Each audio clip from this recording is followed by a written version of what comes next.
Good morning. Can Zoom people hear me? Can you give a thumbs up or say anything? We're off.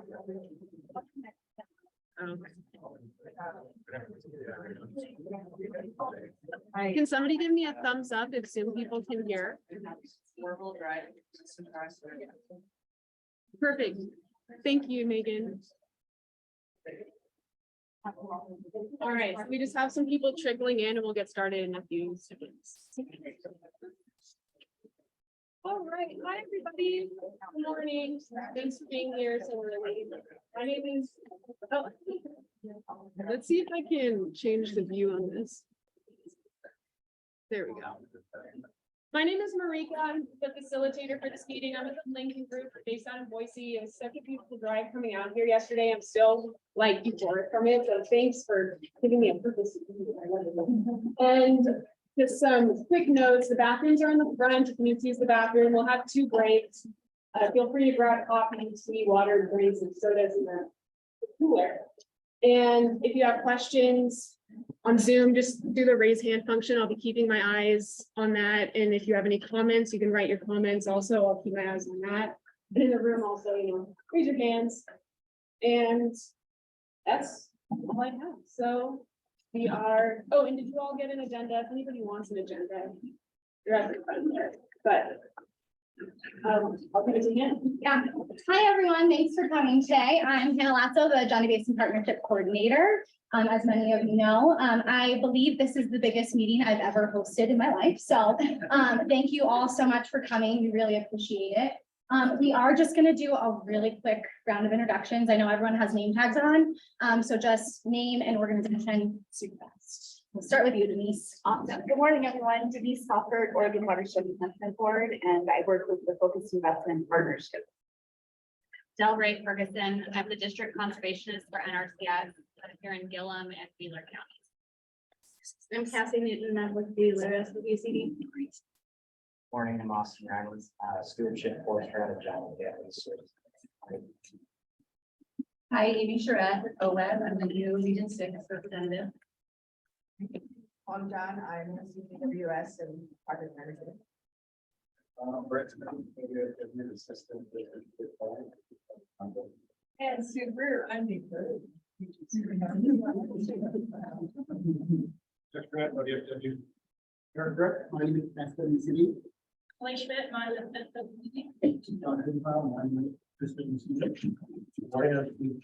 Department of Environmental Quality. March, limited.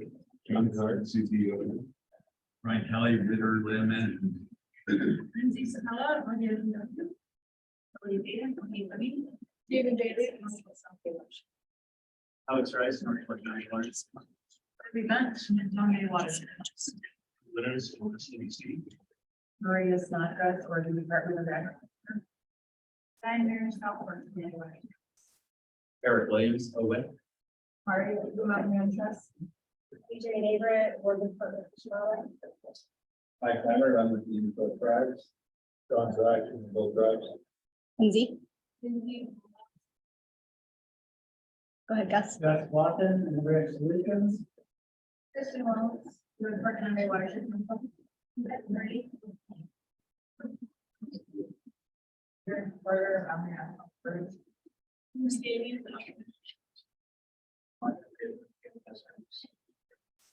Guys, Charter.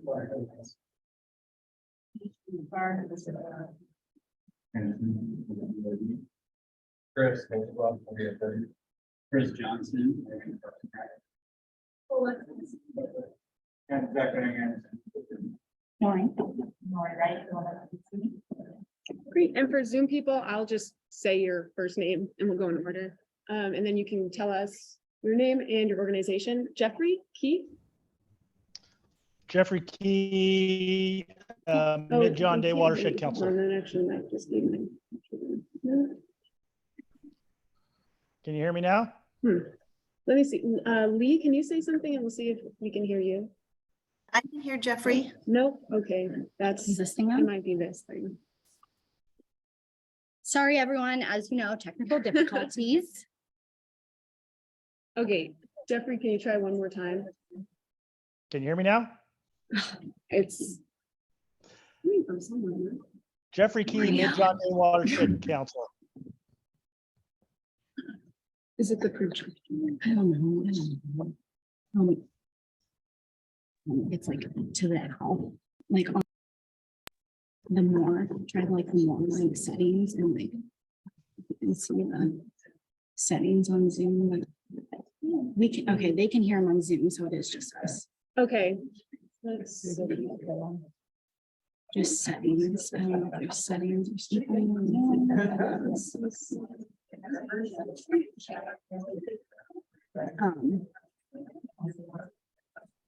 Okay. Let's see.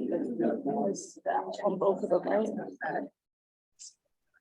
Okay, Jeffrey, one more time. Is I'm it so. working now? You got it. Thank you. Okay, Mid-John Day Watershed Council. Thank you. Lee? Lee Rar with Sustainable Northwest. I'm also the facilitator for the Lower John Day Work Group. Thanks. Megan Jones? Megan Jones, USGS Oregon Co-op Unit at OSU. Thank you. Mark Krogan? Mark Krogan, Bureau of Reclamation in John Day. Thank you. Josh? Josh Ashline, Bonneville Power. Thanks. Tracy? Tracy Wiley, Oregon Department of Fish and Wildlife, John Day Fish Screening and Passage Program. Thank you. Michael? Mike Jensen, Program Manager, Screen Passage Program for ODFW. Thanks. Amanda? Should I not be able to hear us? Oh, you're connecting. Okay, Mandy? Mandy Ondrick, Oregon Department of Environmental Quality. Thanks. Ian? Good morning, Ian Tatum, ODFW Fish Research. Good morning. Okay, and Amanda Whitman is still connecting to audio. And Chief Sherman has to. Okay. Yeah. And then we can go into the. Yeah, so Hannah has some upland fire. Oh, I'm sorry. Hannah has a John Day Basin Partnership update. Yeah, you have the PowerPoint. Oh, yes.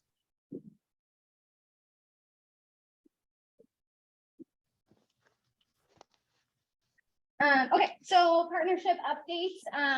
The past couple of meetings, we have been discussing a possible new FIP within the partnership. December and February meetings, we had an overwhelming vote for yes for a new FIP. So the steering committee has been in discussions about kind of what that looks like, if we're going to continue with these current geographies or move to different ones. And so that in that discussion and in that reasoning, we will be sending an email out to the authorized voters of each organization. So if you are the authorized voter, keep a lookout for that email. It'll kind of talk about what we're thinking with the new FIP and the reasoning behind it, and then also have a survey attached because we do want the feedback from the partnership. So just keep a lookout and also try to get a consensus from your organization on what that looks like for a new FIP. The end of our second biennium is coming up. So September 30th is the end of our second biennium. And so we please just ask to send your partnership invoices to Amy Steiner. Can you raise your hand? Lovely lady with money, can you please send her the partnership invoices? Some partners, we have not received any for the whole biennium. So if you could get us those, that would be great. And preferably before September 30th. We just want to see how much funds we've expended and how much is left before that September comes. I have something. Yeah. Along with all the agreements that we had with partners, if it's your final invoice, you could also send just a one-page summary of your work over the biennium. It doesn't have to be long, just paragraph that you're looking at. Hi. And then probably the most exciting slide, I'm sure everyone's looking forward to this, is the 2023 FIP proposals. So these are the dates, and we will send out all of these slides from all the presenters. So if you miss them, they're coming. So August 28th will be when the FIP pre-proposals are due on the project tracker. And all that is just submitting and creating a project on the project tracker. So that's kind of the pre-proposal. And then September 18th is when the steering committee will notify partners of the acceptance or denial. And then you will also see in the project tracker, there are comment boxes, basically under every single page, and that's where the steering committee comments will be if we want you to add more things, whatnot. So just make sure to check that whenever you do get that notification.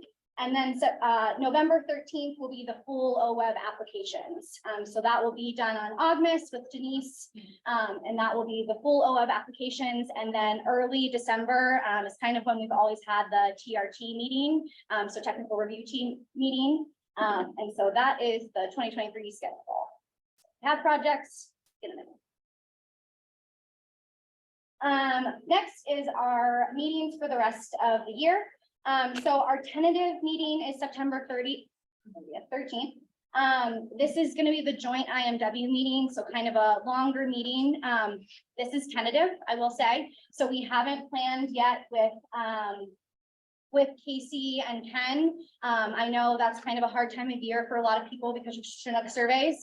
So I think it'll end up probably being later in September, is what we were thinking, but we will let everyone know. And then I do just want to do a quick raise of hands. So for that meeting, we will probably have a site visit like we're doing today. Do people like the format of today where you do kind of a shorter meeting and a shorter site tour, or would you rather have meeting one day and then a longer site tour the next day? So option one is kind of the format today. Option two is meeting one day, tour next day. So raise of hands, option one.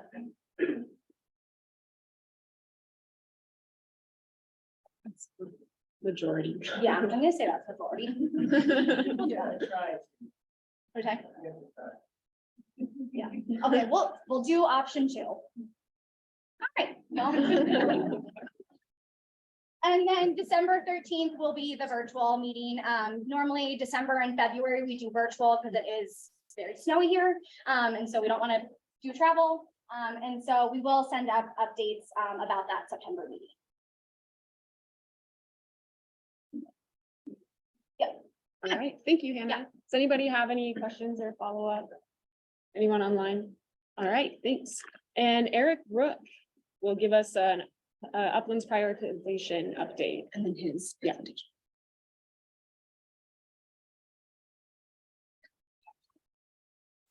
Oh. You'll be fine. Everyone here is very nice. As she said, 5 minutes after meeting them. You also have. Okay. Yeah, the PowerPoint is probably, yeah. Okay, so I just wanted to give everybody an update about the Uplands prioritization process. Thanks, online folks. Option. Okay, Okay. So my name is Eric Rook. I also moonlight as the Uplands coordinator for the John Day Basin Partnership. We basically, the partnership, like a little bit of background, always wanted to have basically a ridgetop to ridgetop approach for how we were going to do restoration for the John Day. And so we went through an initial process that prioritized aquatic restoration across the basin, always knowing that we wanted to also have an uplands component. And so we went through, when we initially went through that process, we did build some of the structuring for doing the prioritization, but not with mule deer necessarily specifically in mind. And so that has been like through the process, we have kind of modified a little bit of the initial structure. And we'll get into that a little bit as we go into it. We did maintain all of the sub basins across the John Day. So we didn't like modify the sub watersheds that you guys see here. So the aquatic prioritization and upwards prioritization will be based in very similar geographies. And then you guys probably can't see it, but these are some of the limiting factors that you'll be able to see in the next slide. I want to say too, if anybody has any questions about like the process and kind of what we've done at any point, just ask me as I can really go. So the basic framework for Atlas, in a nutshell, you're a really big group with a lot of sort of restoration capacity, but we need some way to prioritize our work so that we can do kind of the most effective restoration based on the focal species. So for uplands work, our focal species is mule deer. one of the distinctions between the aquatic side and uplands is just the scale. So it inherently has to be a more coarse process. It's 8,000 square miles, or, yeah, 8,000 square, yeah, okay, I got that right. Thanks, Anna. So it's just gonna be inherently a little bit more coarse. We're primarily using remote sensing and expert opinion to make the prioritization. And I think that's all I've got to say about that. Thanks. So far, process-wise, these are the objectives that were proposed for the prioritization process. We have completed land use.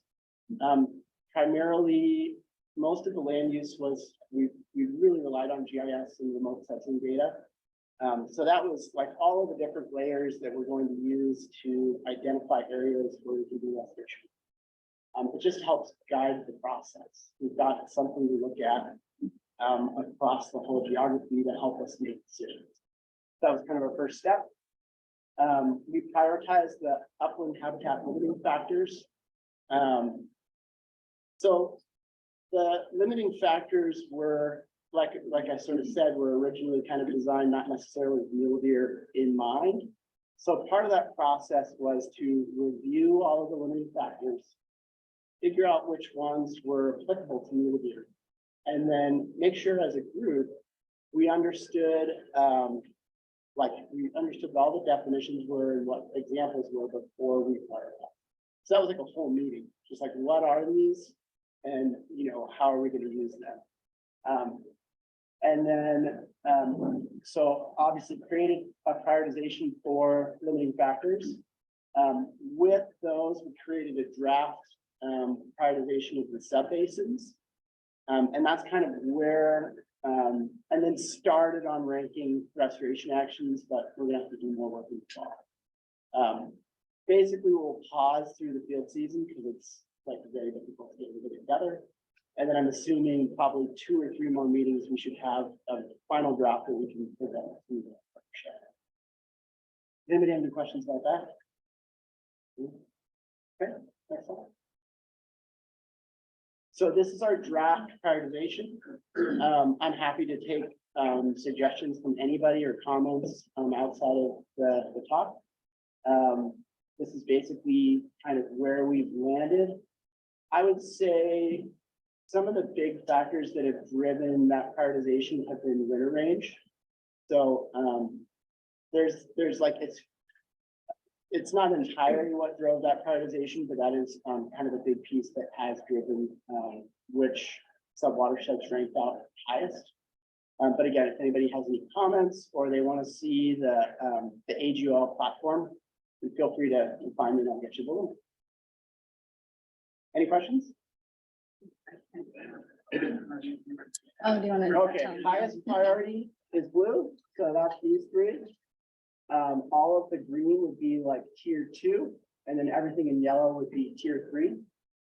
We can play with the breaks.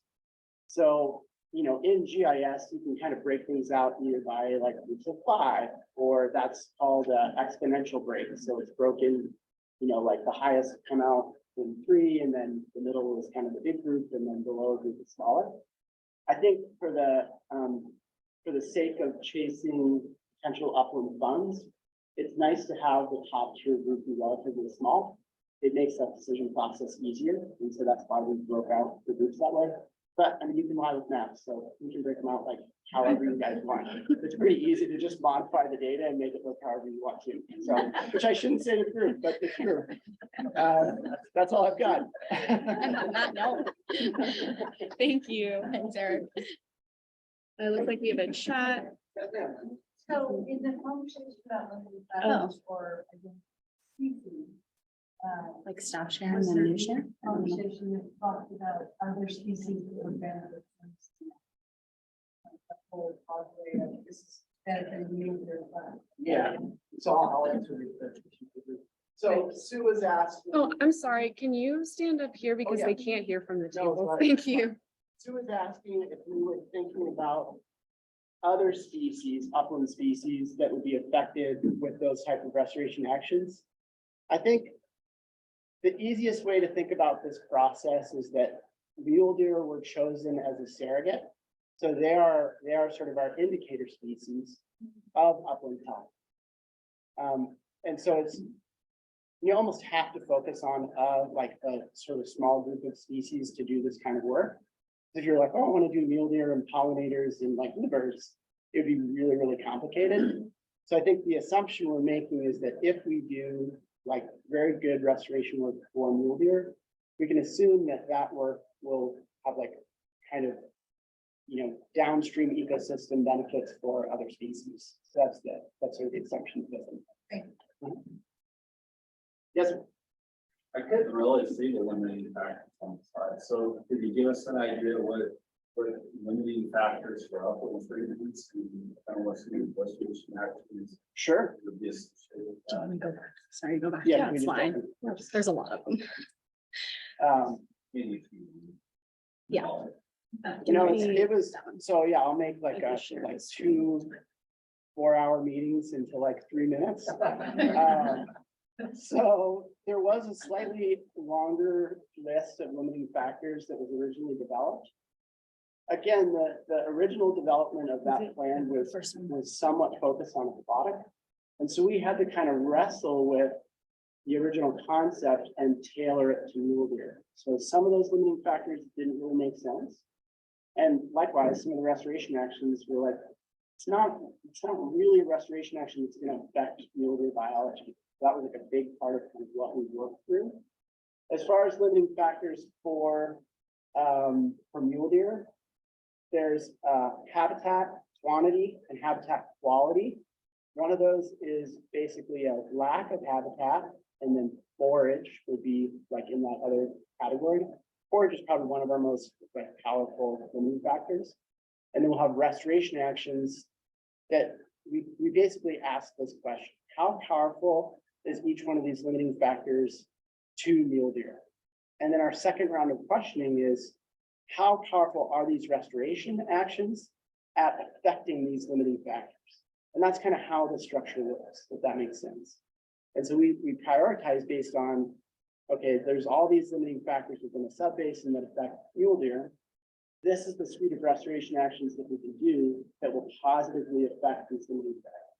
Does that make sense? And so that's the basic framework.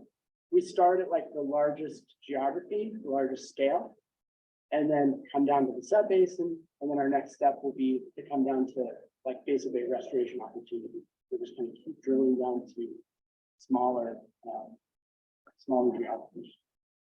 Does that answer your question at all? Kind of? You don't seem satisfied. No, that's a good consolidated 8-hour conversation. We could spend the rest of the meeting. And I would feel bad for everyone.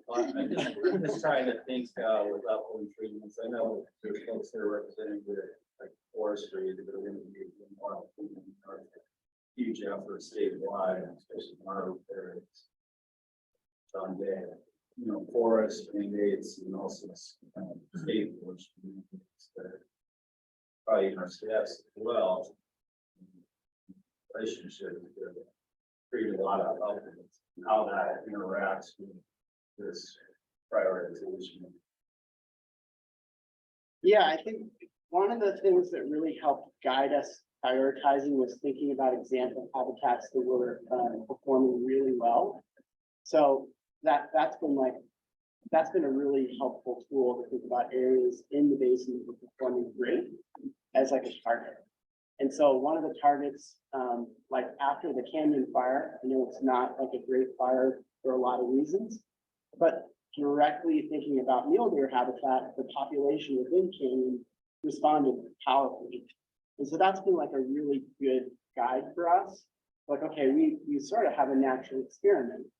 You know, this whole event happened and then mule deer populations responded dramatically. So we kind of know, like, given this sort of suite of treatments, including forestry work that isn't catastrophic, Right. You can get sort of positive population numbers. Thank you. Yeah. Thank you. Thank you. Any questions online? I think you're in the clear. Okay, so instead of Nick Weber, we have Kristen here. This is the right one. Yes. Well, the slides that are, there's like 4 slides, it's just kind of talking about the things that the. You mind saying it? Yep. Thank We you. just got these few things that the monitoring subcommittee, the esteemed monitoring monitoring subcommittee is working on. And we can use the September meeting to give you guys more of an update, but you just go. Let me share it. Yeah. Just- And I'm gonna be here all day, so if you guys wanna ask questions or chat about it, but it's just, the South Fork is gonna be putting in a supplemental monitoring grant to OWEB. Collect some tier 2 monitoring metrics, some ecological or intermediate ecological outcomes from the FIT projects, and so there's a list of the projects that we'll be doing these habitat surveys at, and the next slide. And then also some aerial surveys. And so this is sort of just, it's something we've been talking about for a while, getting those tier 2 metrics for the STIP projects. And so those are the ones we're going to be collecting them on. You'll be hearing from us. So the PowerPoint will go out with the group, but I think to stay on schedule. Yeah. That's what the. Yeah, boss man, I got it. Right, yeah, we'll send out all of the PowerPoints. Thanks. It looks like now we have a break, a 10-minute break. So we'll come back at 9:50. Yeah. Okay. Easy enough. That was quick. Maybe we might be able to like skip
right, it is 9:59.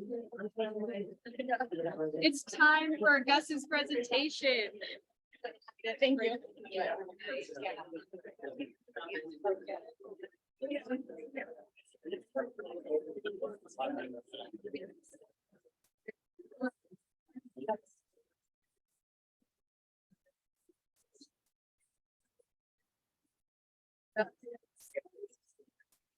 Over, it's time for Gus's presentation.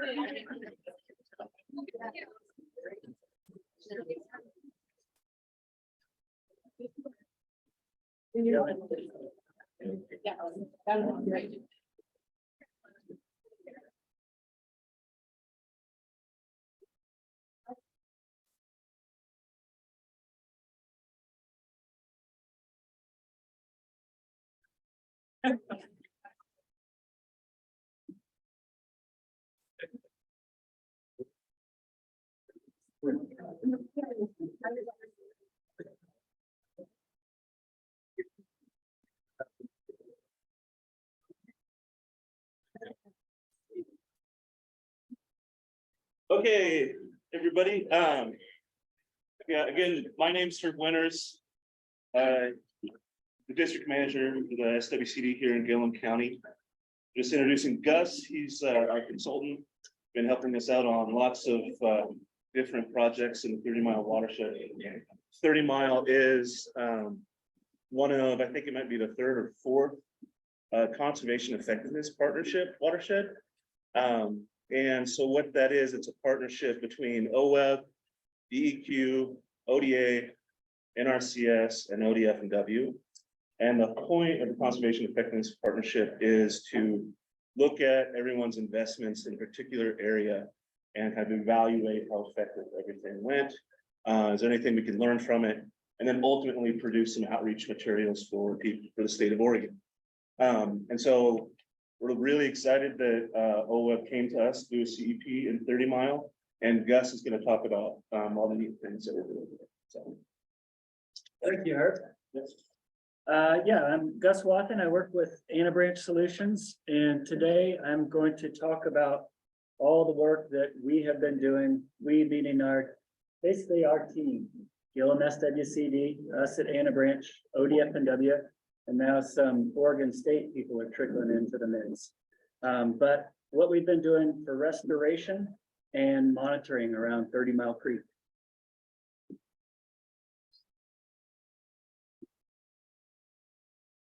Don't know how to do the push the button.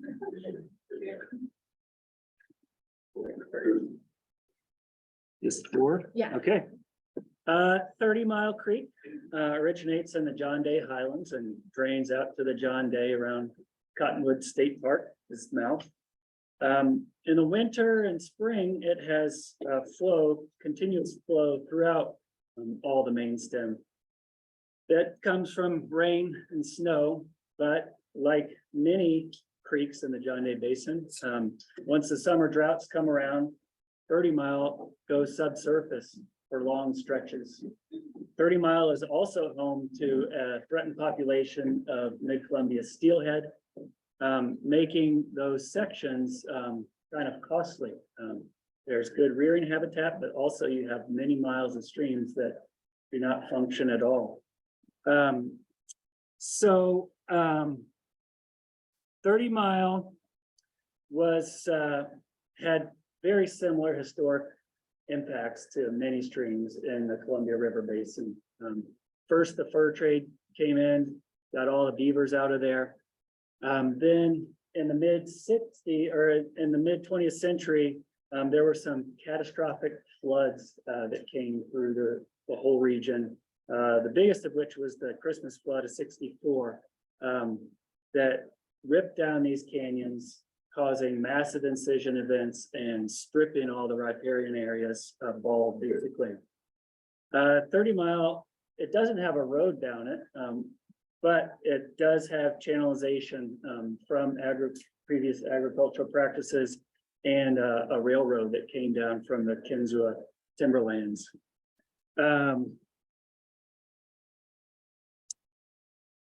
But there's also been some land management improvements that have taken place that need to be acknowledged. The Conservation Reserve Program conserved 22,000 acres.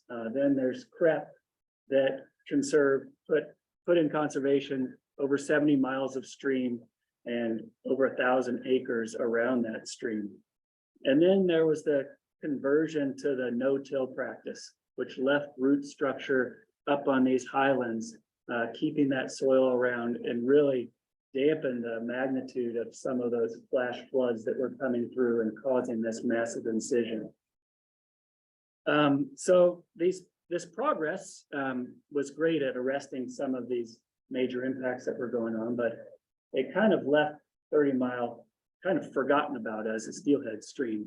Here we are in wheat country with a canyon that you don't really ever see the stream. And so it was kind of off the radar.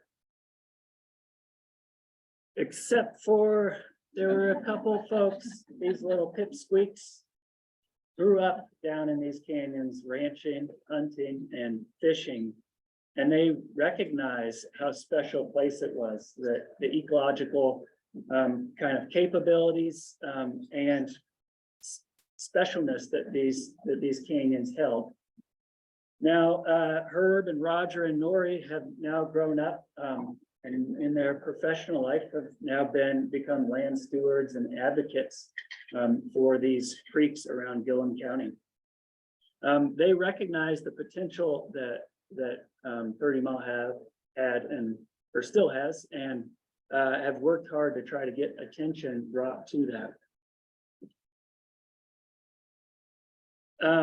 ODF&W started to poke around in 30 Mile in 2017. They established some juvenile steelhead monitoring for abundant sites, as well as doing some spawning surveys, and started to uncover some really interesting facts that they saw in certain sections, very high densities of fish with extremely rapid growth rates. Some of the fastest growth rates in the whole basin were going on.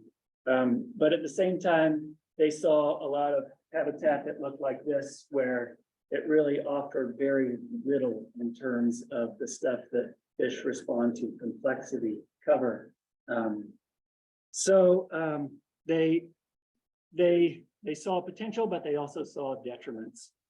Now, as their monitoring program started to take shape, these studies started coming out of the Butte Creek intensively monitored watershed, just up the river a little bit, where these correlations were being established between beaver mimicking structures, beaver dam activity, and then steelhead production, where as beaver started to take over a system and add this complexity to the system, then the survival and density increase.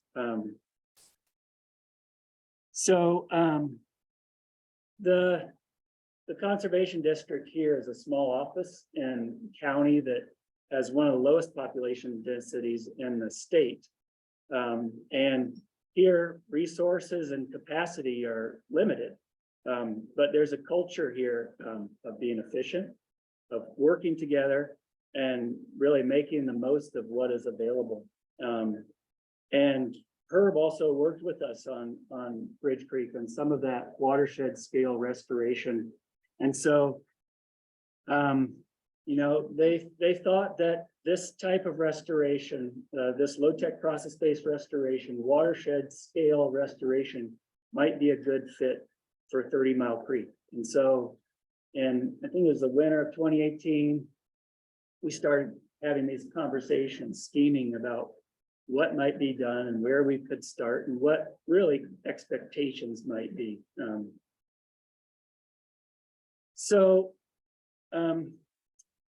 yes, we've gotten started with some restoration, but along those lines, there's a lot of watershed. And so we've developed some tools to help prioritization, trying to help with that first call of where we should start with this restoration. And then there's also the monitoring around this. We want to be realistic too, that we are just mimicking beavers or throwing sticks in the creek? And we really want to know, is that having an effect? One, what's the baseline? What are we working with now? And are we making any progress to some of those goals that are outlined in the atlas and in the results chain model? And so that's what I'm gonna talk to you about today. It's basically an accounting exercise to make sure that all of us can keep track of all the stuff that is going on. So the reason restoration is happening is that we've had these impacts to our riverscapes. When I say riverscape, I'm basically talking about the stream channel and the floodplain around it. That we've created these simple systems that are sensitive, that are impacted severely by droughts and or pressures that are put on there. And then we have degraded habitat. And what we want to do is to restore some resilience to these riverscapes, to create systems that are dynamic and complex and can withstand droughts and floods and fires. And so that's kind of the premise. And to get to those goals, we are using a low-tech process-based restoration approach. Essentially, that's trying to mimic the structures that beavers build or mimic large woody debris dams. This type of restoration can be done at scale. Instead of working on hundreds of meters, we're trying to work on tens of miles to get this stuff done. The first project that we did, and I say we, but really it's the John Day Basin contractors that were out there sweating their asses off in August of 2020 on the Wilson Smith project. That is high up, 23 miles up 30 Mile Creek. And that project is 4 miles long. The interesting component of that is that half of it is we knew was ephemeral, and then half of it we suspected was perennial, but we really hadn't done much poking around. And so in that section of stream, we installed 169 BDAs, 94 PALs, and it was dry for most of the building process. These guys didn't know what water was coming, what they were working with. And then it wasn't until December that water actually came. We had an interesting trip with Steph and Brent and Ian the following January, where we went and looked at that project, and they brought an electrofisher to tickle some of these ponds, and we found rearing steelhead or Oromicus in this ephemeral section. You know, this is only a month after water arrived there. And so that was a pretty cool observation. Pond after pond, we either saw them in there or caught them taking advantage of this newly opened up habitat. The second project we got to work on was the Sniption project. This is 1.7 miles of main stem 30 Mile Creek, just upstream from Sniption Canyon, where it dumps out, consisting of 68 BDAs and 42 PALs. Most of this project area is perennial, but as you can see from this picture here, it has very little riparian vegetation, pretty simplified system. Here's a little flyover. We're gonna see if it works. We're hoping it does. Yeah. And so this was afterwards. This was November. Roger, is that when we were out here? When I crashed the drone? Yeah, and so this is that same section of stream with a series of PALs and BDAs placed in there. That's Sniption.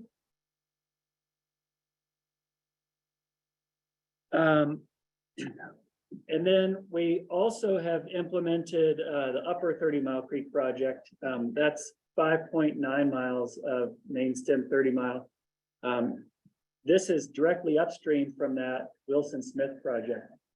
So that then gives us 10 miles of stream that we have with restoration done.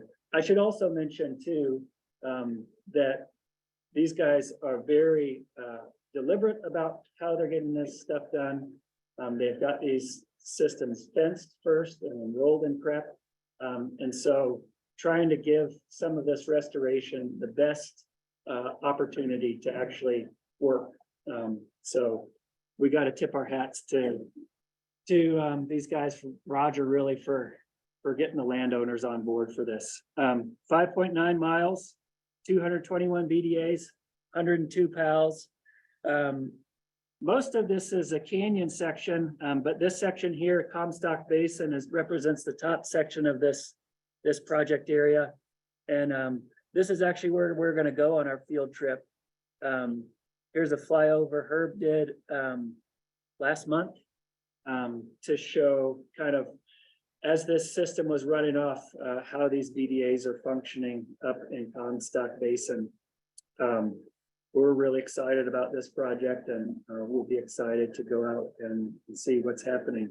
This particular reach, you know, this stream incision was starting to happen and getting worse. And so we wanted to arrest that and also kind of flood as much of that inset floodplain as we could to create this sponge that could hopefully provide more water for longer as we get into those summer droughts.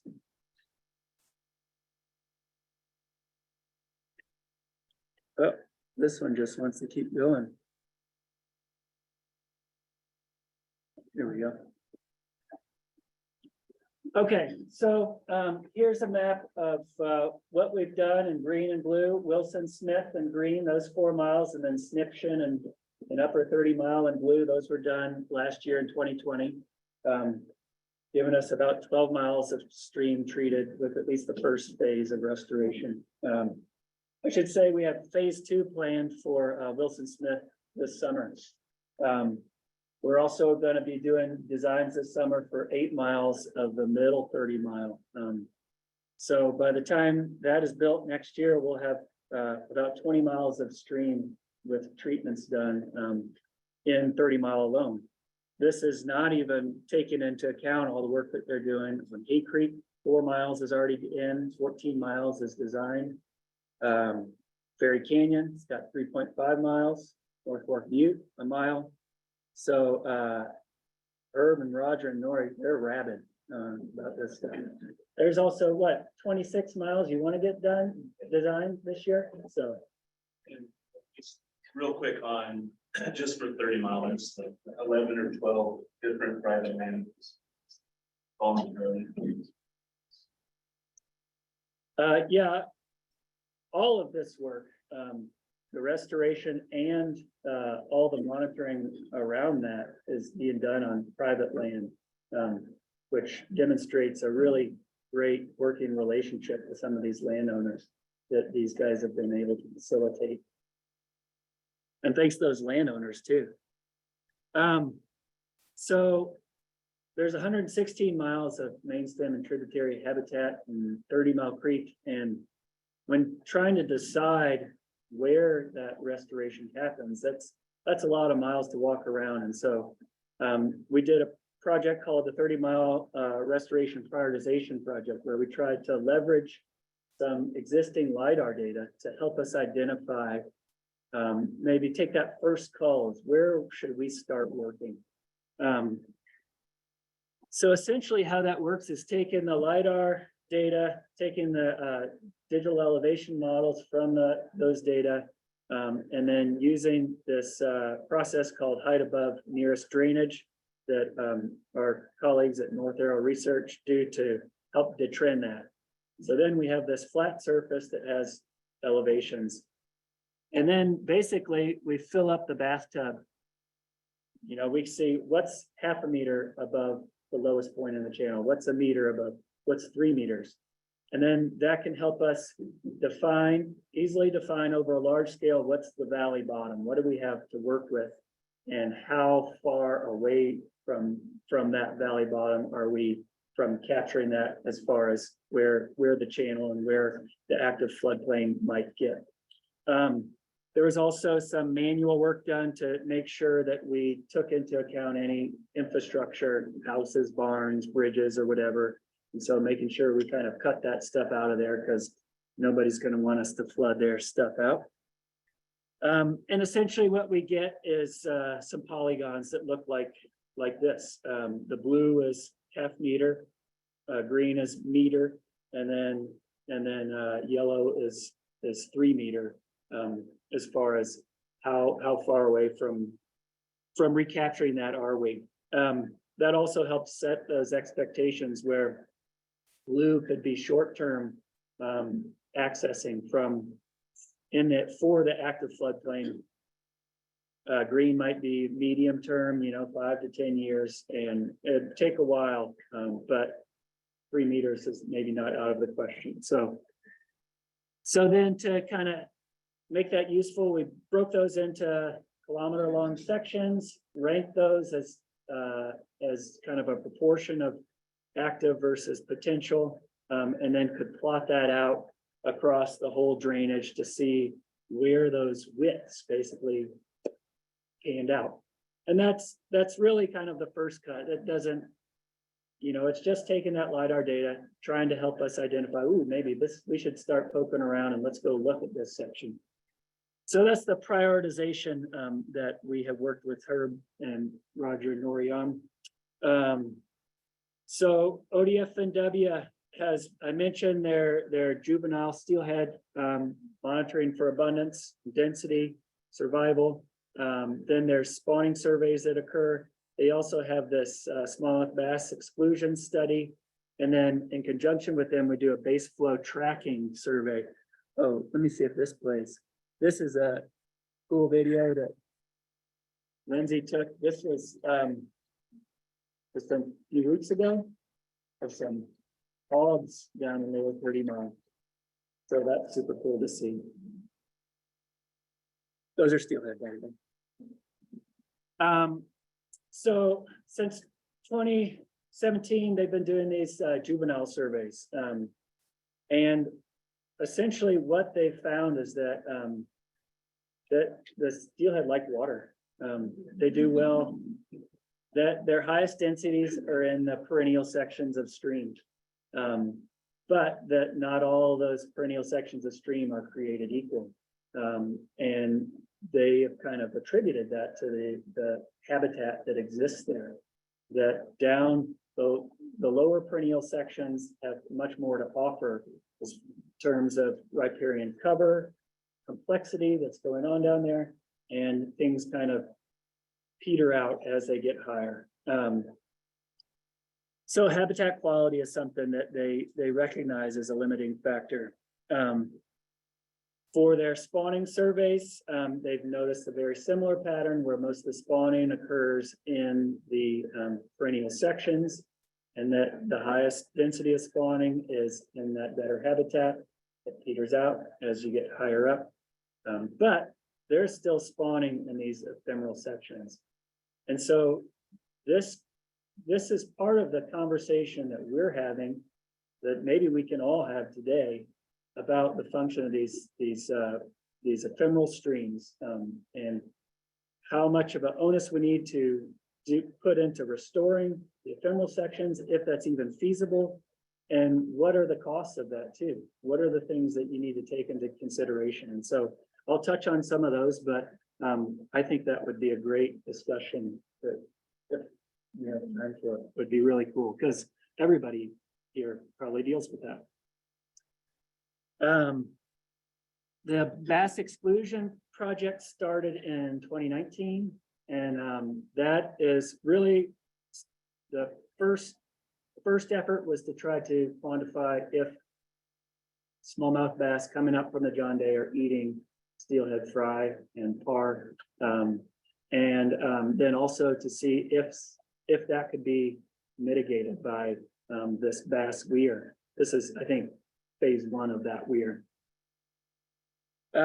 So some results of that, this graph on the right comes from 9 fish, I believe it was in 2020, 9 bass, and they looked at their stomach contents and they saw that the majority of what they were eating were actually steelhead. Lindsay's done a great job of quantifying what that actually might mean, but she's way better with those numbers than I am. They eat them, so we know that. This box plot here on the right is before the densities of steelhead rearing at the mouth site. So it's very low. And then afterwards, below the weir, still similarly low densities, but above the weir, much higher densities. So not only do the bass eat them, but it has effect on their population. Now this is kind of evolving and involving some folks from Oregon State to really try to model this under some different climatic scenarios and different restoration scenarios to really help us try to predict what might happen to these steelhead populations, how far up they might have an effect with those smallmouth bass presence, and how climate change might alter what we're seeing now. So also in conjunction with the tagging efforts that ODF and W do, they are kind enough to come up to the Wilson Smith site, restoration site, and we have a mark recapture survey done each spring up there. This site, the tagging site, kind of bridges that ephemeral to perennial transition.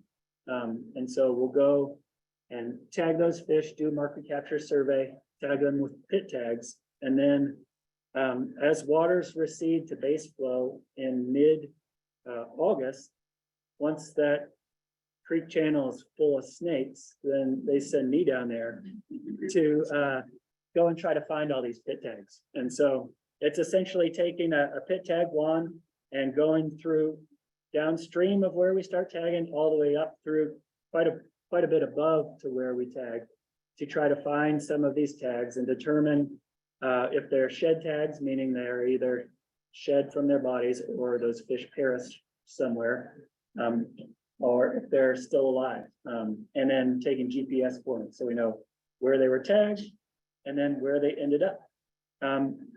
The questions that we want to answer with that are really to try to help us better understand how these rearing steelhead are using ephemeral streams and what kind of movement patterns are going on.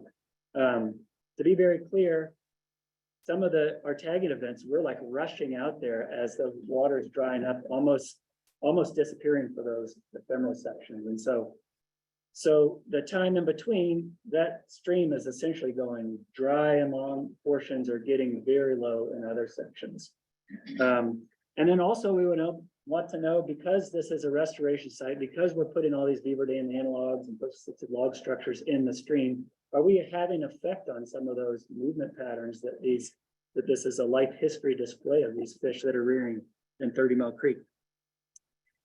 And so what we've seen, this pie chart demonstrates the directional movement. We do see movement, and almost 90% of it is in upstream direction, which is pretty interesting, given that stream drying up, that those fish are still able to move upstream, and that some of those movements are quite long. This map here, I don't know if you guys, if I'm blocking it. Here's the line between ephemeral and perennial. Downstream, those fish were tagged there, and then some of them, all these movements are almost or well above a kilometer long of fish moving as the stream is drying up almost to non-existence. They're moving upstream to this perennial section, find refugia, and kind of waiting out those long summer droughts. This little histogram demonstrates kind of the bins in which those movements happen. And so green was in 2020.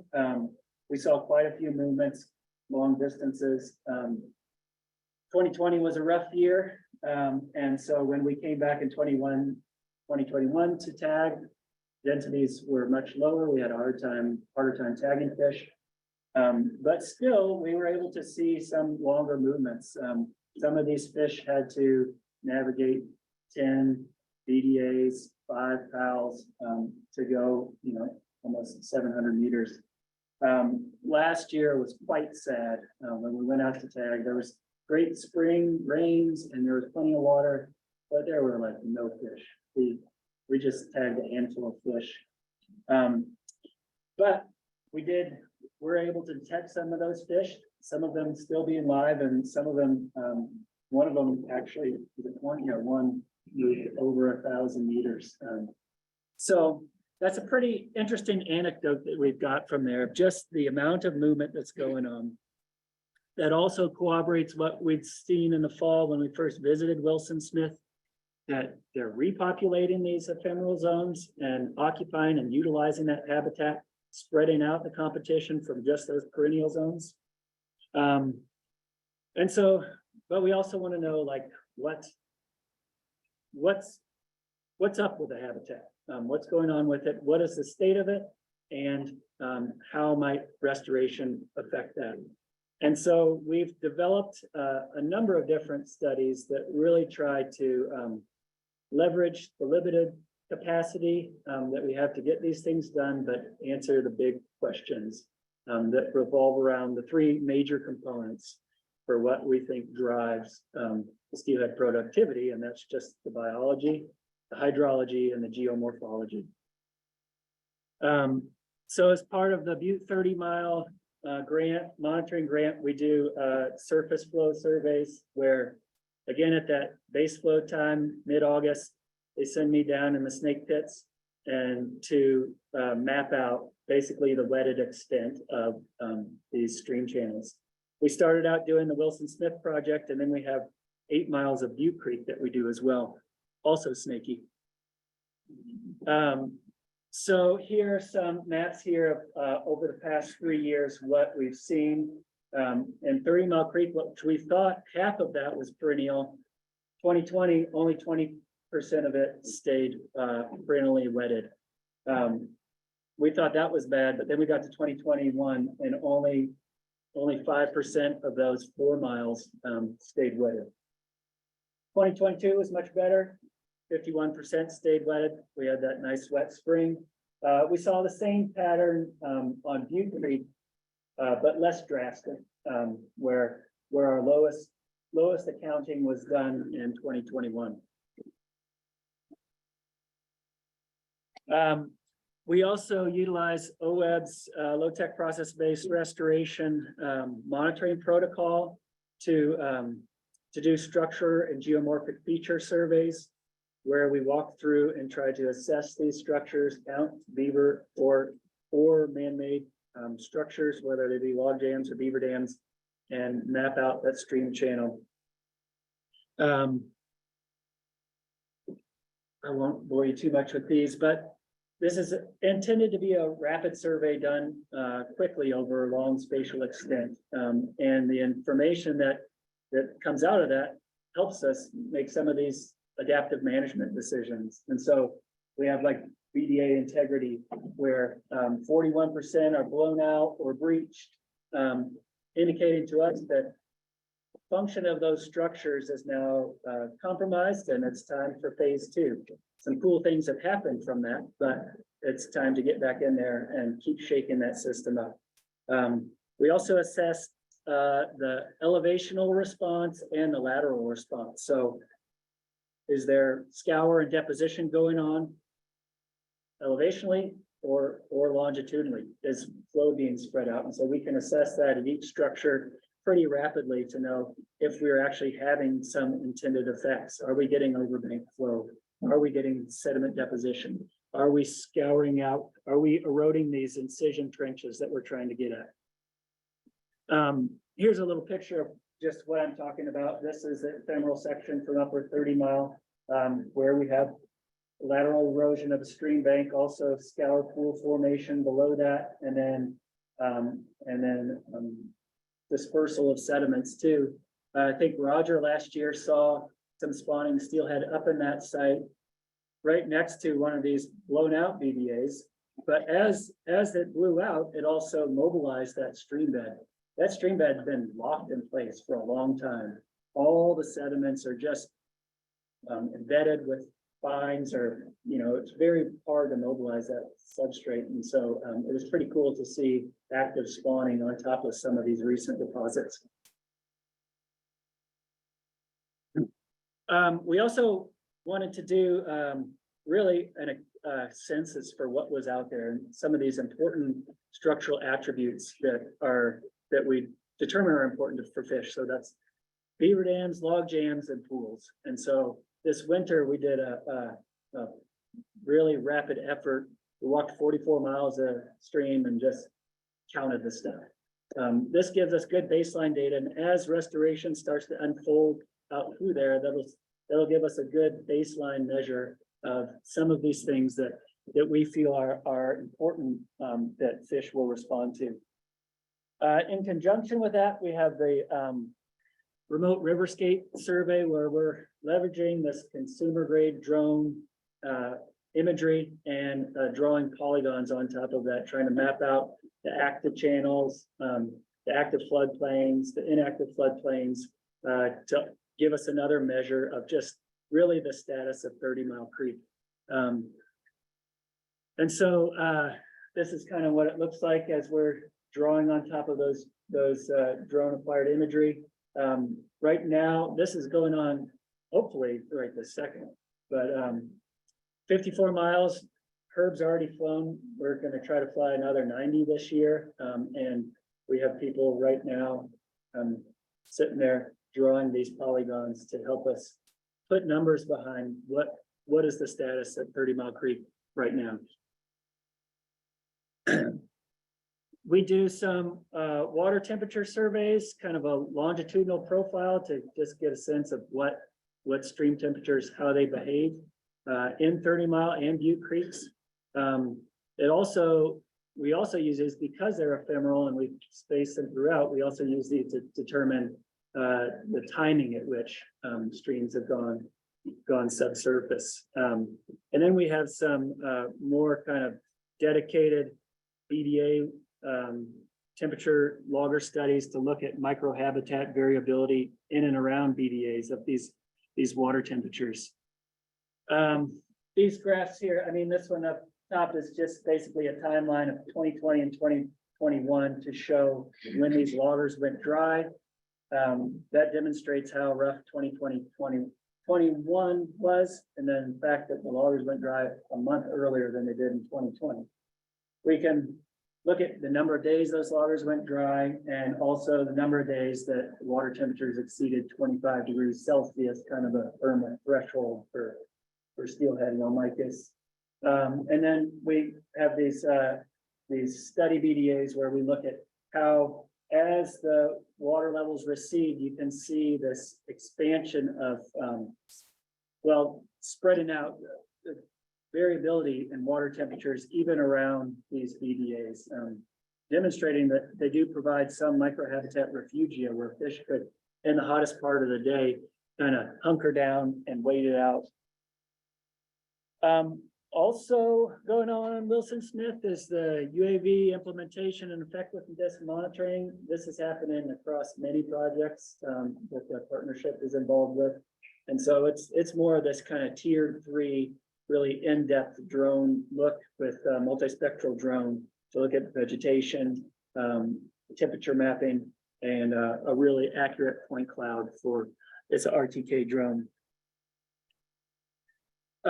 Also starting off is this macroinvertebrate study. This is in conjunction with Oregon State, where we're trying to see what's on the menu for these fish and how does that differ between perennial and ephemeral sections of stream. And so that is just kind of getting underway, and Lindsay just ordered me some correspondence from Joe, the fellow that's doing that, and he's super excited about what's coming out. He actually found a bunch of caddis and mayfly in these ephemeral sections, and they weren't just drifting down. They were like coming out of the benthos once there was water there. And then he sees a much broader assemblage of macroinvertebrates in these perennial sections, some scuds. And so that demonstrates that not only are fish that there is importance of that ephemeral sections of stream. just the other day, well, maybe it was in March, I was out on Butte Creek with Brooke from the Wheeler SWCD. We were standing there in a ephemeral section far away from the perennial section below this BDA. And then there are 4 little juvenile steelhead just foraging in the water column, picking stuff off the surface, all spread out across this BDA. And so that really demonstrates that even though these sections are sink at a certain amount of time, if fish get trapped there, or if they're spawning, if there's small fish that get stranded out there, that they are sink. But at the same time, these rearing juveniles are taking advantage of that opportunity. They're spreading out the competition across that, and then unfortunately having to find their way back to these perennial zones when things are going high and dry. The hydrology study, that's happening too. So this is also in conjunction with OSU, Skylar Herzog. He's got his students working on this, but it's really trying to help us understand what drives the hydrology in 30 Mile Creek. What is basically how much water is coming down, and what's the sediment? How the sediment impacts that, to help us know, on these ephemeral sections, how far down is that water? How much water would it take to raise that up? And is restoring perennial flow throughout even feasible, given the water regime that we have? And so yeah, that's just another way that we're trying to look at what's going on with 30 Mile Creek. And so really what we want to do is be realistic about things. There's a lot of factors that may go into how steelhead produce in this system, how it is ecologically beneficial to the landscape. And we want to understand how it's functioning now, and also how it's functioning as we're doing these 20 miles of stream restoration. And so yeah. Any questions about anything? Did I get all the aspects? Heard? Okay.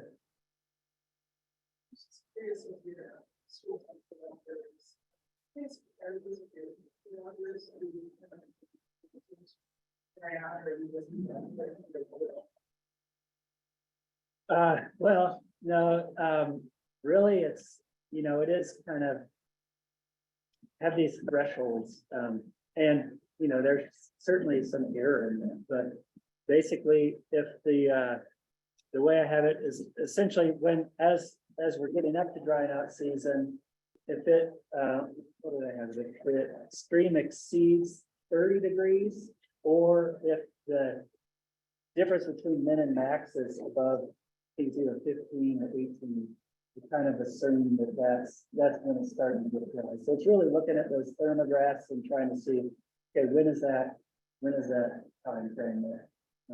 That's the quick and dirty way of how we're doing that. Yes, sir. So when you have the drying of the stream and migration of the fish to the areas, are those both adult and juvenile steelhead that are migrating? No, it's just juveniles, or it could be resident adults. There's a fish that I've detected a number of years now that it was tagged pretty large, over 200 millimeters, and year after year, I'm finding it in the same pool. And so that, I think that there's a broad range of life history. Certainly down by the mouth, you'd have a much larger kind of proportion of anadromous versus residing fish. But I think higher up, that there is a residency component. I mean, it's kind of amazing. When we first went up there in 2020, like the size of some of these fish in this little creek, it's really mind blowing. So yeah, I think that there's a component of both, but most of those fish that we tag are, they're 2-year-old par, 1-year-old par. I was curious about the smallmouth bass exclusion. Bass aren't as good. Steelhead are able to jump over it, I'm guessing, but the bass can't. Lynn, your neighbor's got that question. Yeah, so our max exposure here allows. It does. But we're not worried about those fish coming up. For most they were. I think just from our observations that that with the thermal sections, that those fish are gonna stay there as long as they can, as long as it provides suitable habitat, as far as being in their thermal regime and having enough water. And I think as those water temperatures start to creep up, I bet that's when they start trying to go upstream to find their honey holes. Lindsay also had some interesting water temperature data from 2021. That terrible year was like primo down low that had maximum temperatures of 16 degrees Celsius. And so you have this area that is like perfect for rearing steelhead because of this hyporheic exchange that's coming in. That's how those perennial sections functioning. And so that then begs the question, if we put water up and it's sitting there vacant in the Gillum County sun for all of July, you know, what's that going to do to water temperatures? But at the same time, you contrast that with like that map I showed where 5% of the 4 miles of stream stayed dry. And so I think, you know, a large component of this is, I think we're realistic here with the restoration and thinking about, you know, we're not gods, you know, we're not making it. But what we can do is make those conditions better. And so in the ephemeral sections, if we can keep cows out so that woody riparian vegetation can come along and saturate that floodplain, and so that that riparian vegetation can have at least survive through into July, let that sun get a little bit lower, so that then you have some shading going on, especially in those perennial sections that don't have any shading. I think that's a big component. So, and that also sets the stage for eventually what we want to have happen is that we don't have those poor boys out there pounding posts in July and August, that the beavers take over. But right now, there's just not suitable habitat for them. There's not a food source. But if we can play the long game, let riparian vegetation take hold, and then we can hand the system over to the beavers. And that would be the long-term vision for 31 Creek. Yes. Yeah, so about that longer term vision, you had a pie graph that showed a significant amount of structures that blew out or were damaged, something like 35% that persisted. And so the strategy you had mentioned doing phase 2 on the section that you've done previously, is it to go back in and retreat areas that have already been treated up until the time the habitat conditions are able to support beaver who would be doing this work on their own, and how much capacity is there to be able to go back and retreat, like you're talking about, dozens of miles of stream. And so as you treated things, the number of miles that have been treated is going to be, up to here. Can you continually retreat that? How many years will you have to retreat that until the beaver come back? Like, sure. What's like I can see how the whole thing's starting, but how is it all going to continue and end? Yeah, I think one, that the site that we're phase 2 is happening this year. That was the Gunday Basin contractors, their first attempt at really building a bunch of PDAs. And so I think they learned a lot of lessons. I mean, there's nothing to build with out there besides sagebrush. And so that was part of an issue. Whereas you have these sections that blow out because we have such small building material, how they are built to, everything is a pilot project. You have to see how that system or how that section of the system responds. But really, it is kind of based on where are we seeing gains? Where are we seeing that we're starting to move the needle? And where's efficient and smart to work? And so like with the second phase, there's sections where it's essentially acting like that key, where there's bedrock wall, and then there's the old railroad grade. Water has no chance to make it out onto a floodplain. And we've lost a lot of structure, or they've reached some places. They did do a lot of small scour pools, which was kind of cool, but you know, that area, we're not gonna go bang our heads against the wall and say, oh, we're gonna take over the railroad grade. But upstream of there and downstream of there, we're activating multi-thread channels. And so really, it's like assessing what's going on, where are we gaining, and how do we work with that to further enhance that. And I think that, you know, Herb's been really creative as far as the capacity goes of being able to identify these different funding streams to help with that. That for some of these projects that you guys at OWEB have initially funded, you know, you're rigorous. You want to know what's going on, and it has to be well defined, and you have to have a good design. There are other mechanisms in our CS where that rigor doesn't have to be in place, and so that Herb's identified that as a great mechanism to start with these phase twos, to work with the gains we've had, take those lessons learned, and really try to keep those processes that we're trying to kick off moving in the right direction. So that then one day you can kick back on his porch and just watch it all. Not having to do that. Yes, sir. In the prioritization, you mentioned the greatest restoration potential, but I'm not sure I heard you settled on how you decided where to do your initial work. Was it areas where you felt that you could work with the greatest restoration potential, or areas where you felt you could create more of a premium versus? Yeah, that prioritization is simply looking at it and really it's the what. So what could we capture?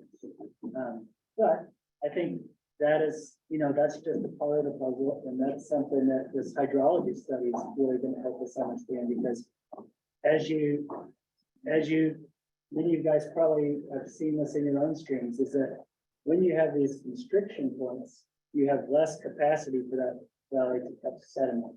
And so you'll often see perennial flow emerge in these canyon sections where it just doesn't have room. Whereas when you get this wide valley bottom with all this opportunity for sediment to settle out, especially when these high giant floods came through and just dump a bunch of sediment, it settles out in the wide valley. And so that is something where that isn't the, you know, it's not the whatever silver, whatever. But it's not silver bullet. It's just a component of like understanding where you have wide valley bottoms, or where your inset floodplain is maybe wide enough that you could get the most maximization of this type of restoration. But really it's, you know, it also, that's just kind of, then you maybe get on that and say, okay, what are you doing here? What do we see here that we can work with? Or what are the detriments or things that might be part of it? So going back to your initial question, I think you posed as a word restoring governance. I think what I'm hearing from the presentations, if you understand technology and you play it along, hearing the answer is yes. Does that match up with your research?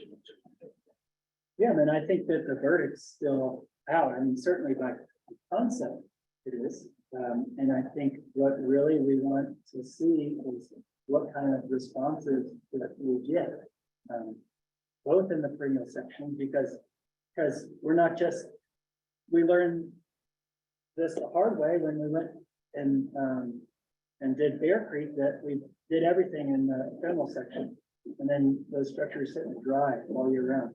And so working in the perennial sections to really maximize the capacity that has to not only provide in-stream habitat, but to soak up that floodplain too. And then seeing if we can start to get that to migrate out and build out. So that, but that needs riparian vegetation, that needs floodplain activation, saturation, off-channel wetlands. And so I think that, you know, really this is a big experiment. And part of the monitoring that we have going on is really trying to assess that. Are we actually having an effect? If some of these land use practices like keeping grazing off while we're trying to get a start of that riparian vegetation, can we get it to survive? And does some of that build up? Because, you know, the inner annual variability, I think, of how much water is available, that's pretty drastic. You know, it goes from 20 to 5 to 50%. So overcoming that is going to be, and it's out of the scope from just throwing sticks in the feet. But what our hope is that we can help kind of that, the available habitat separate a little bit from the annual precipitation.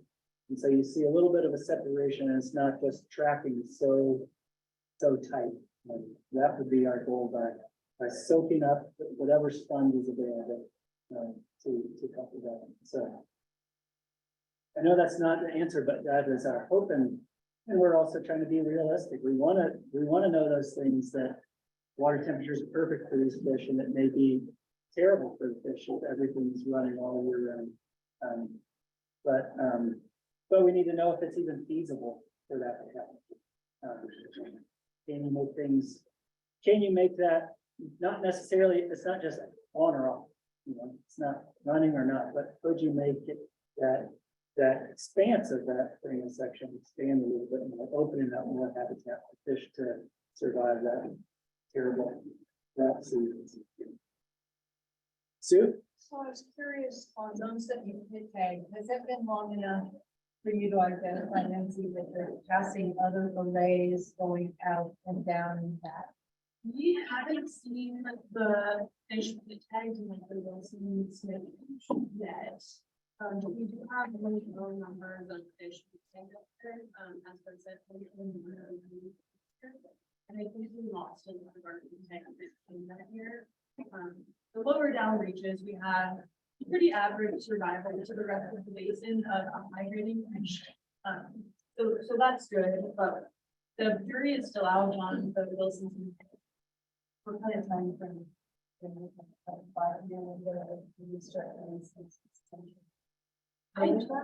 Yeah, I think a lot of those Wilson Smith fish will out migrate at age 2 to 4.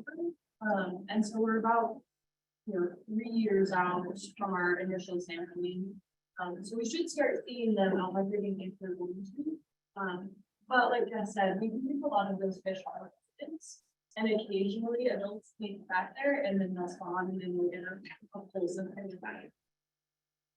Yeah, that's why Roger and Nori and Herb used to go fishing up there as kids. We want to catch the big ones. Yeah, the fish is out of it. Yeah, yeah. Very cool. All right. Well, thank you guys. And I really look forward to like getting out on the stream and we can go and take a look at some of this stuff and continue this conversation, because it really, you know, how you learn is through knowledge transfer. And so all of you guys that deal with many of these same questions, it'd be great to hear your observations. So, thank you.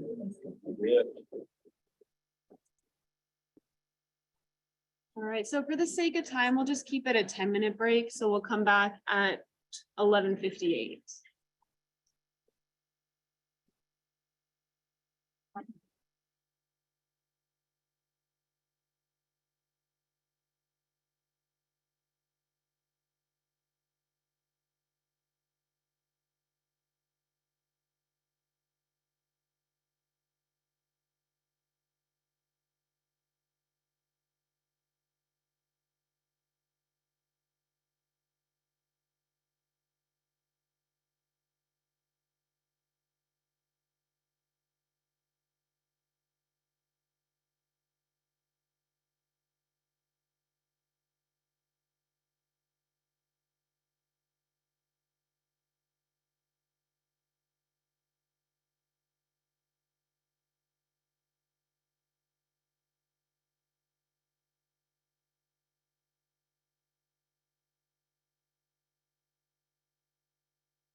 one presentation left and then it's lunchtime, so if you're all ready.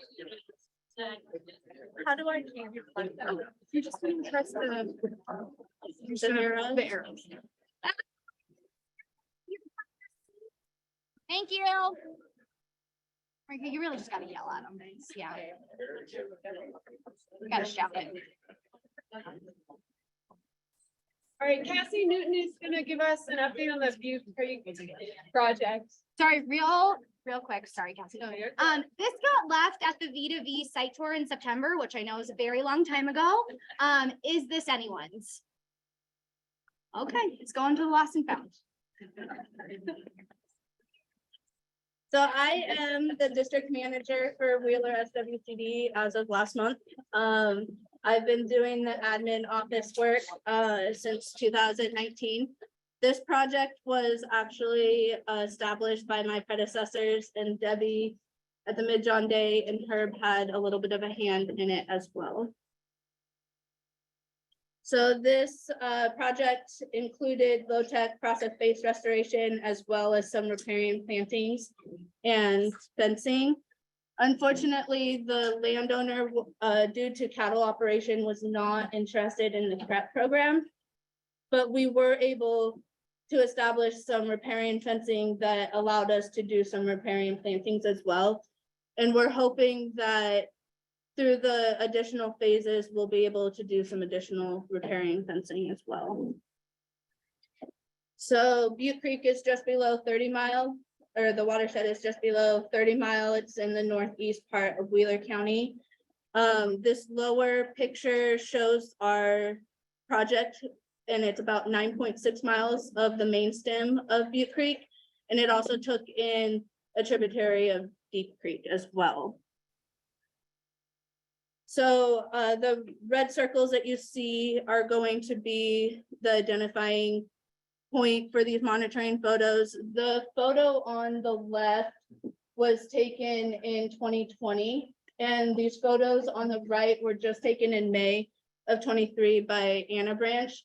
And this is Deep Creek. So it's at the beginning of our reaches, and there a lot of Deep Creek was underground, especially the northern part of it or the upper part of it. We did BDA structures to encourage the floodplain connectivity, and we're hoping to see a little bit more success on that, but there's definitely a difference where we put those BDAs. And just for a reference, I've only been out here on the ground once, so Brooke Moore is my conservation tech, and unfortunately she's out enjoying the John Day River, floating on her annual family trip, so I'm presenting for her. This is the largest BDA that was installed on the whole project. It is on Deep Creek as well. You'll see in the top picture there where it's already expanding out and showing success of making additional channels. This is that same BDA, and it's showing a great success of settlement recruitment.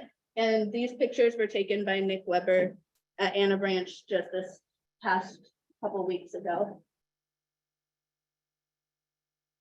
This is the main stem of Butte, and you'll notice on the left the incision and a BDA was installed there, and it's already showing success. These BDAs, we got a little off timeline on this project due to some permitting issues as well as some cultural resource concerns that were down there. These BDAs were installed the latter part of September, beginning of October through an ODF&W work window extension.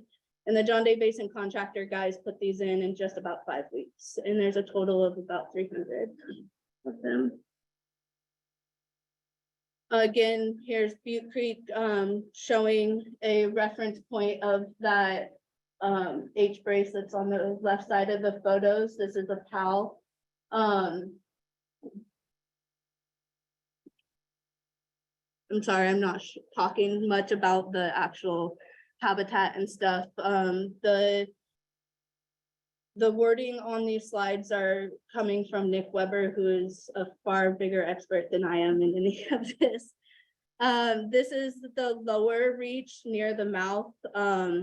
It's a BDA structure that is functioning exactly how it's designed to, which is not the case on a couple of them. We only have about 6 to 8 months since these were installed, but there are some plans already in place for a phase 2, which will be going out for this fall.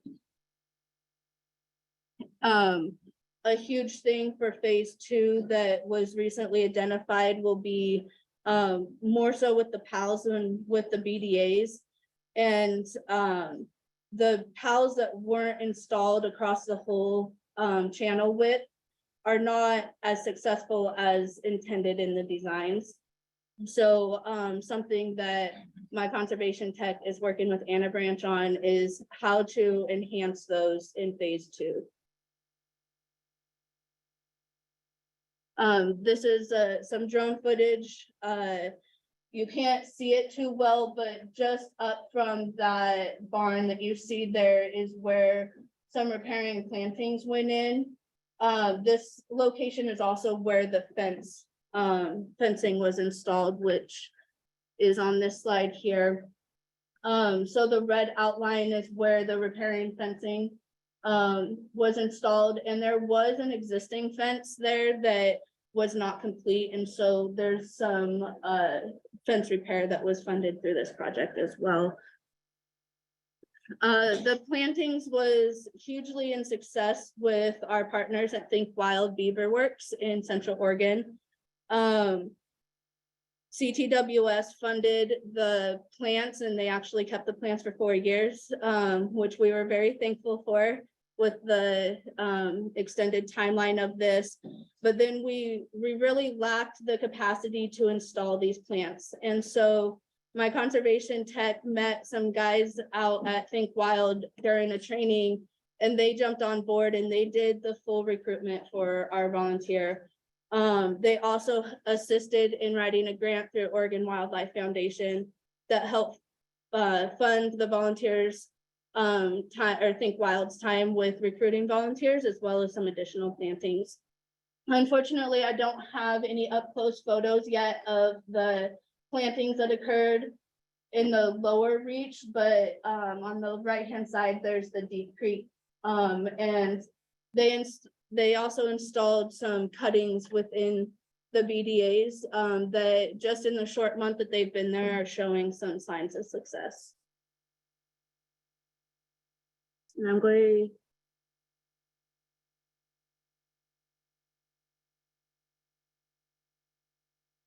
Is this a PDF? Or is it the, because this should be a flight. I know it's a PDF.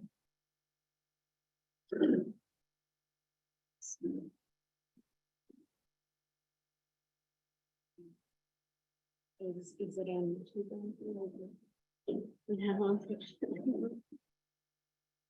I can send a link to the flights, but Gus went out in the beginning of this year and did some flights.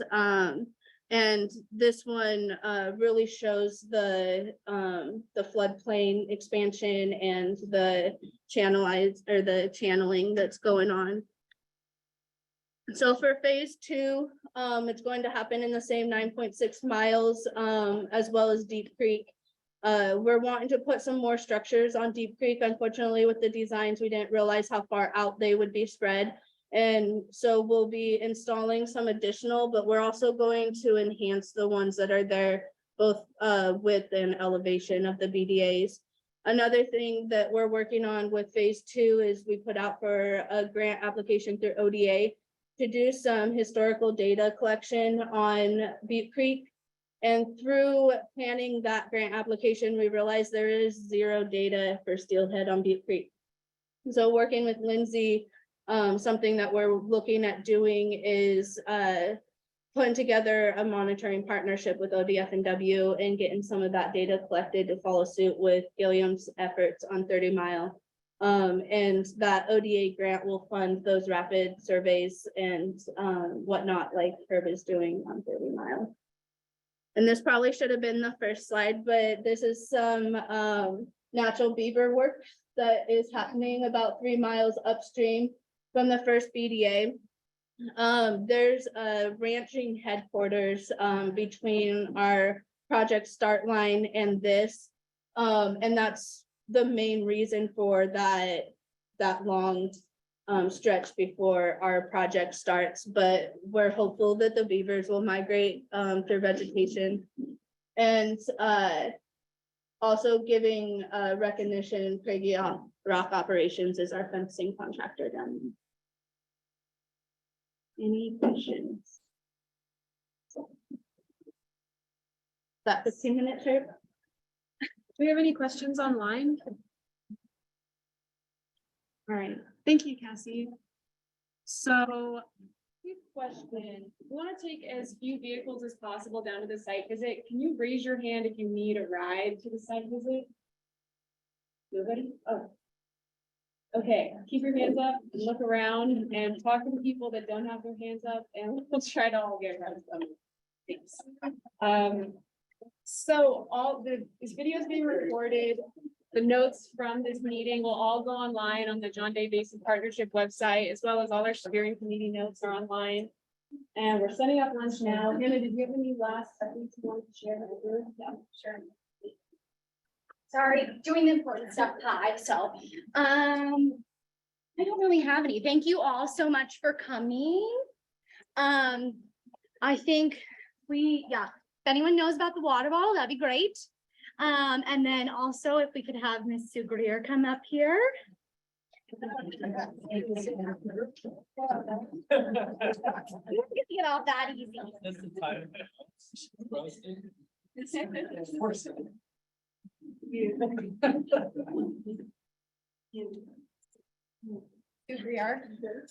Thank you so much.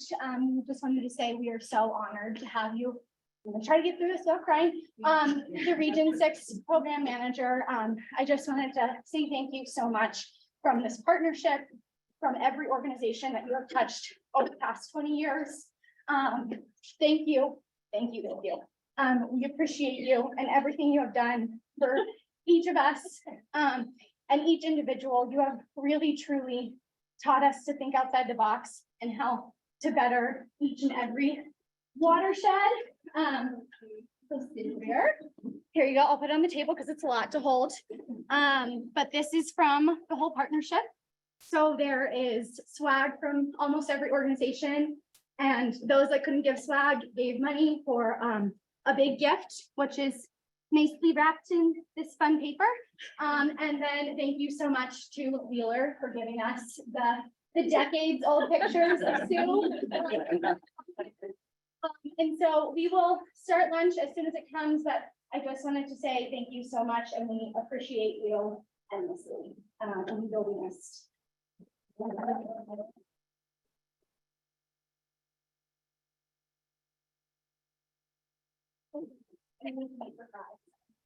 John Day Basin Partnership is one of the most amazing groups that I have been for. It's been so much fun to watch you guys fly. So thank you so much for letting me be a part of it. You're in great hands with Amy, and you will see me around, I'm sure. Did you include the picture of the face plant in the tree? I did just say just to see your reaction, but this one is the big one from all of the partnership. If you want to open it, yeah, and open it in front of everyone. Typically explored. No.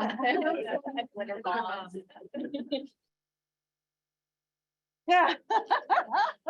So that's your little saddle bag. You can think of us every time you ride your horse. Yeah, and my phone won't get lost. Yeah, there you go.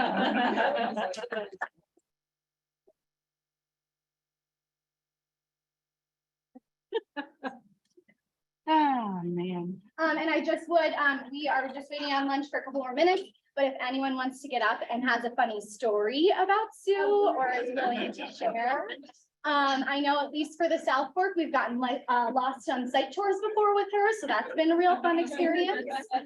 Showing the whole overview team that. So the floor is yours if anyone has anything to say. But thank you. Good, quiet. Everyone can get up. We're done for today.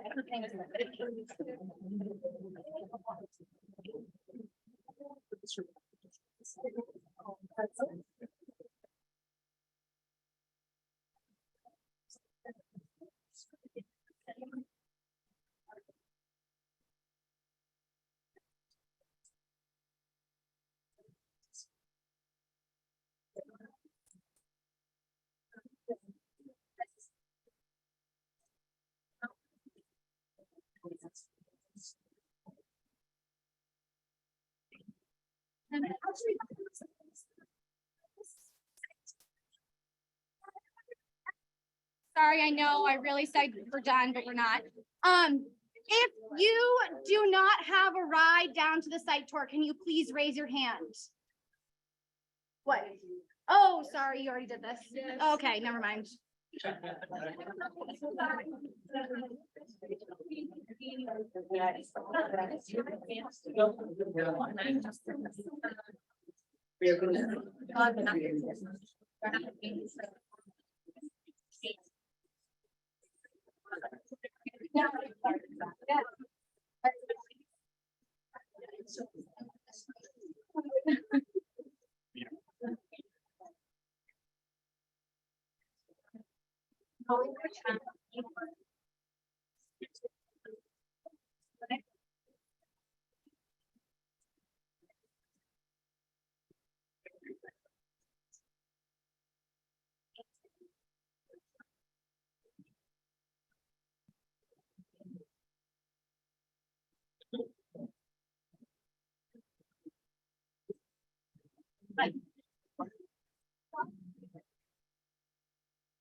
Me.